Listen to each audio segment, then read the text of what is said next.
Bismillahirrahmanirrahim. Dear secondary students, today we are going to discuss the important short questions from the chapter number 20, that is the chromosomes and DNA. अजीज़ों, आज हम बात करते हैं कि chapter number 20 में से जो इम्पोर्टेंट शॉर्ट क्वेश्चंस हैं, 18 इम्पोर्टेंट शॉर्ट क्वेश्चंस हमने बनाए हैं।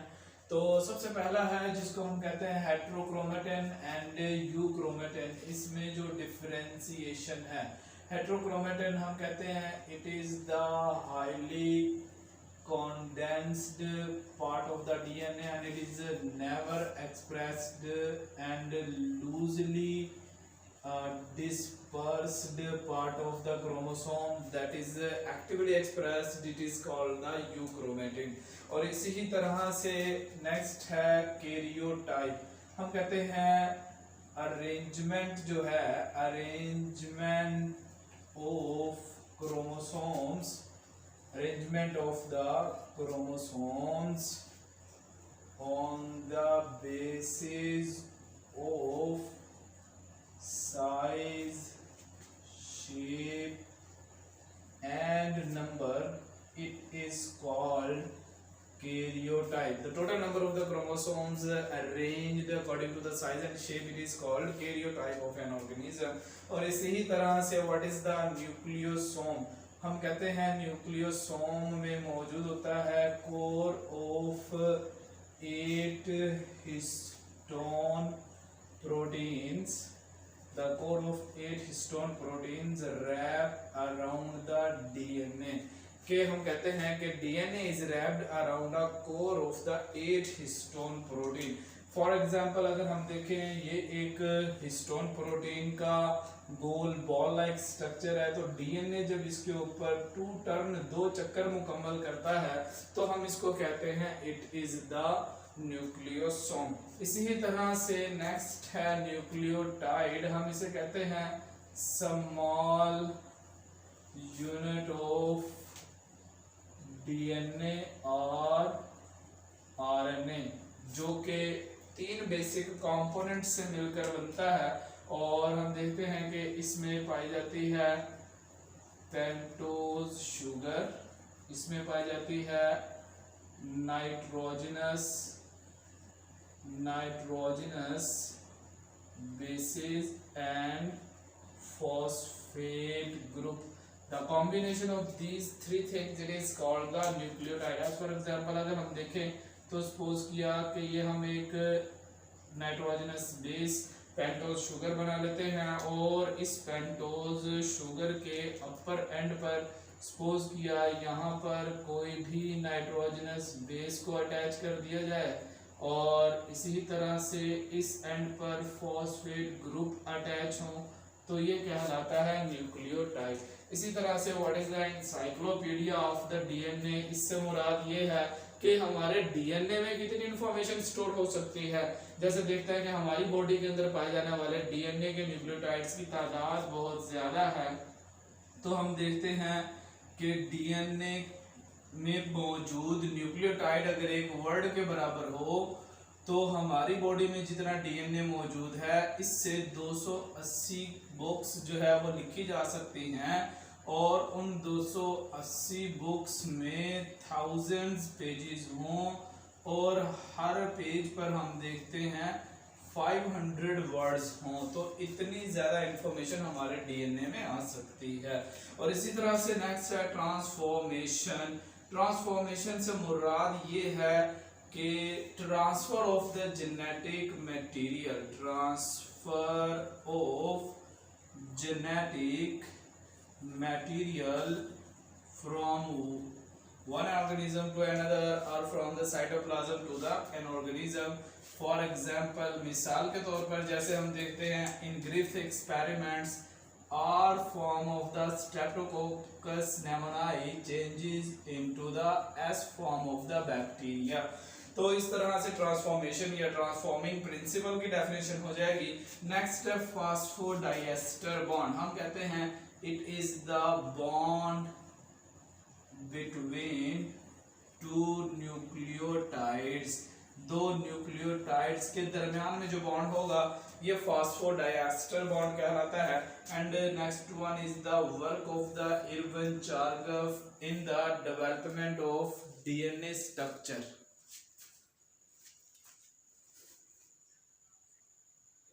तो हम बात कर रहे थे कि what is the work of Erwin Chargaff in the structure of DNA, कि इरविन चार्गफ ने डीएनए के स्ट्रक्चर की डेवलपमेंट में क्या रोल प्ले किया था। हम कहते हैं कि it provides the Chargaff rules and he stated that the amount of purines in the DNA is equal to the amounts of pyrimidines. और मजीद इसने ये कहा कि जो एडेनिन है, adenine is equal to the thymine and the amount of guanine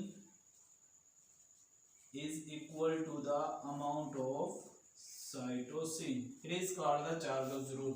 और इसी तरह से next is the work of the Maurice Wilkin and the Rosalind Franklin. Rosalind Franklin हम कहते हैं she was the X-ray crystallographer.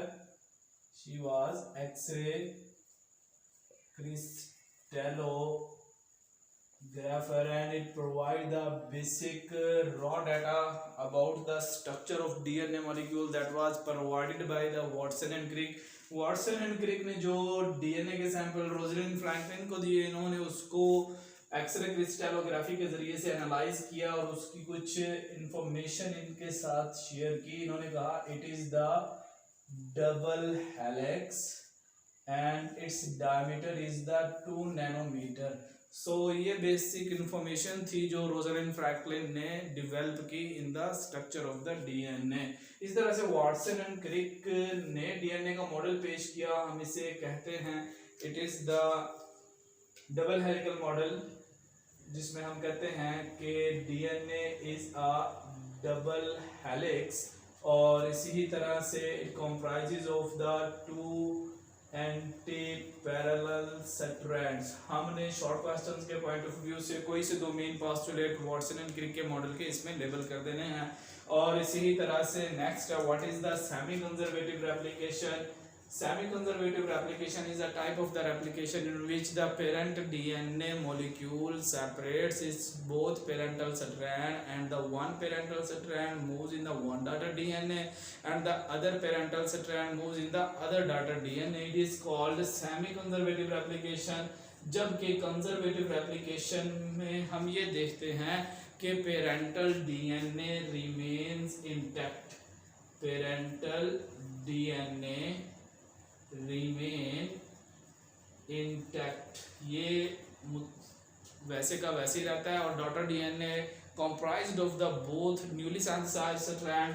जबकि dispersive model में हम कहते हैं कि जो भी नया डीएनए सिंथेसाइज होता है it is a mixture of the both parental and the newly synthesised. यानी हम कहते हैं सेमी कंजर्वेटिव में क्या हुआ, one parental strand in one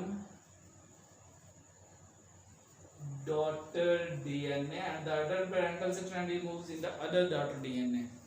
इसी तरह से क्वेश्चन है ओकाजाकी फ्रैगमेंट। हम कहते हैं it is a fragment that is synthesised on the lagging strand of the DNA.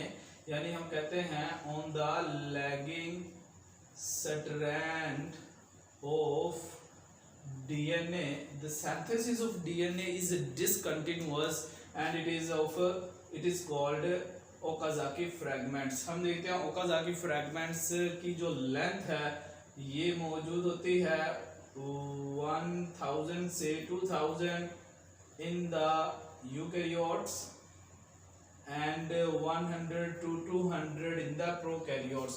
इसी तरह से नेक्स्ट है enzyme DNA polymerase. What is the DNA polymerase and its types and its function. DNA polymerase हम देखते हैं is responsible for DNA replication. It is responsible for DNA replication and it has 3 types DNA polymerase, first, second and third.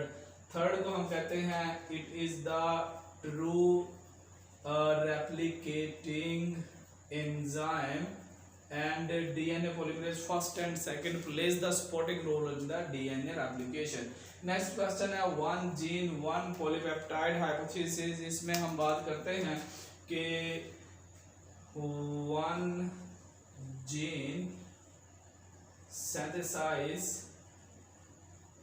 synthesizes one polypeptide chain। हम देखते हैं the experiments of the Archibald Garrod and the William Bateson. उन्होंने experiments किए थे, X-rays के जरिए से confirm किया कि जीन के जरिए से एंजाइम्स पैदा होते हैं, लेकिन हमने इसको चेंज करके बाद में पॉलीपेप्टाइड के वर्ड से इसको तब्दील कर दिया था। नेक्स्ट है ट्रांसक्रिप्शन एंड ट्रांसलेशन। ट्रांसलेशन हम कहते हैं सिंथेसिस ऑफ मैसेंजर आरएनए और the RNA is called transcription.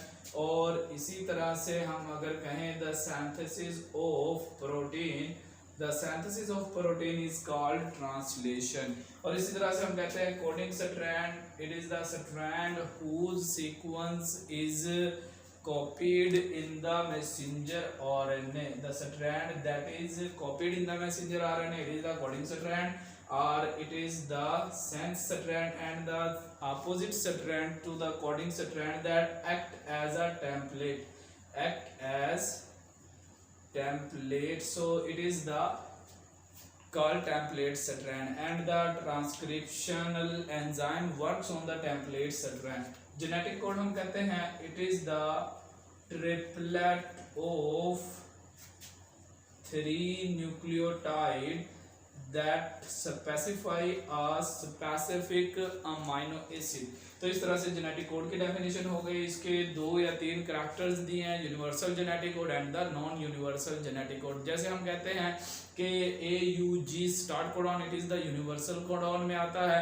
और इसी तरह से कुछ कोडॉन ऐसे हैं जिनको हम कहते हैं नॉन यूनिवर्सल भी होते हैं। तो नेक्स्ट क्वेश्चन है पॉइंट म्यूटेशन। हम कहते हैं कि जो सडन चेंज आ जाता है, sudden change in DNA that involves only the few base pair, जिसमें थोड़े से बेस पेयर शामिल हों, तो इसको हम कहते हैं it is the point mutation. तो इस तरह से ये चैप्टर नंबर 20 में इंपॉर्टेंट शॉर्ट क्वेश्चंस हैं और इनको अटेम्प्ट करने के लिए इन बातों का हमने ख्याल रखना है। Thank you.